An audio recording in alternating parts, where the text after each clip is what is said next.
pada intinya adalah bahwa pemerintah memberikan satu respons yang positif terhadap tuntutan dari rakyat kita untuk melakukan berbagai perbaikan yang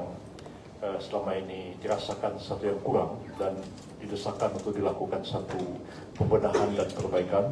Walaupun tentu tidak semua itu ditujukan kepada pemerintah karena sebagian ditujukan kepada DPR, dan kami berkeyakinan bahwa DPR akan memberikan respons yang positif pula terhadap apa yang menjadi tuntutan dari rakyat kita itu. Terhadap tuntutan yang ditujukan kepada pemerintah, tentu pemerintah akan memberikan satu respon yang positif ke arah itu, walaupun tidak semua dari tuntutan itu dapat segera diwujudkan, oleh karena memerlukan waktu, antara lain misalnya perbaikan terhadap peraturan perundang-undangan yang ada, menunggu pemilihan umum tahun 2029 dan seterusnya. Tapi hal-hal yang memang segera dapat ditindaklanjuti, hal-hal yang segera dapat direspon oleh pemerintah sekarang ini adalah saatnya bagi pemerintah untuk menjelaskan kepada publik respon apa yang dilakukan dan kemudian langkah koordinasi apa yang dilakukan. Terhadap pembenahan aparatur pemerintah, ya, terutama aparatur penegak hukum, itu menjadi komitmen bagi pemerintah untuk terus melakukan perbaikan dan melakukan pembenahan sehingga betul-betul aparat penegak hukum itu menjalankan tugas sejalan dengan koridor hukum yang berlaku dan juga mengedepankan aspek penghormatan, pengakuan dan sekaligus perlindungan terhadap hak-hak asasi manusia. Dan kami akan teguh memegang prinsip ini, dan karena itu penegakan hukum itu terhadap mereka yang diduga melakukan satu tindak pidana, baik itu penjarahan, baik itu pembakaran, baik itu perusakan,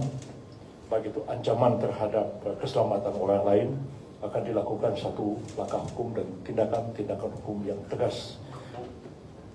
Pemerintah menegaskan bahwa pemerintah bertanggung jawab atas semua itu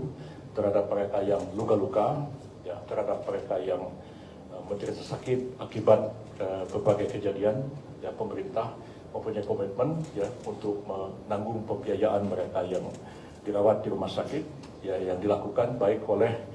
kepolisian, mereka yang dirawat di rumah sakit Polri dibebaskan dari biaya perawatan, begitu juga terhadap mereka yang menjadi korban di daerah-daerah, semuanya ditanggung oleh pemerintah daerah sehingga tidak menjadi beban bagi keluarga mereka yang menjadi korban itu.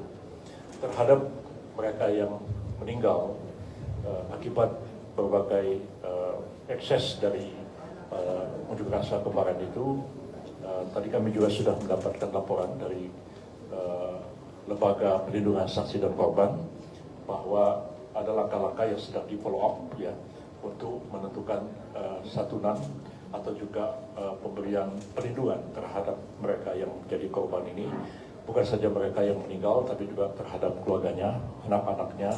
yang harus juga menjadi beban bagi negara untuk dilindungi, diberikan beasiswa pendidikan dan lain-lain ke masa depan. Dan itu kami akan menunggu juga laporan lebih konkret dari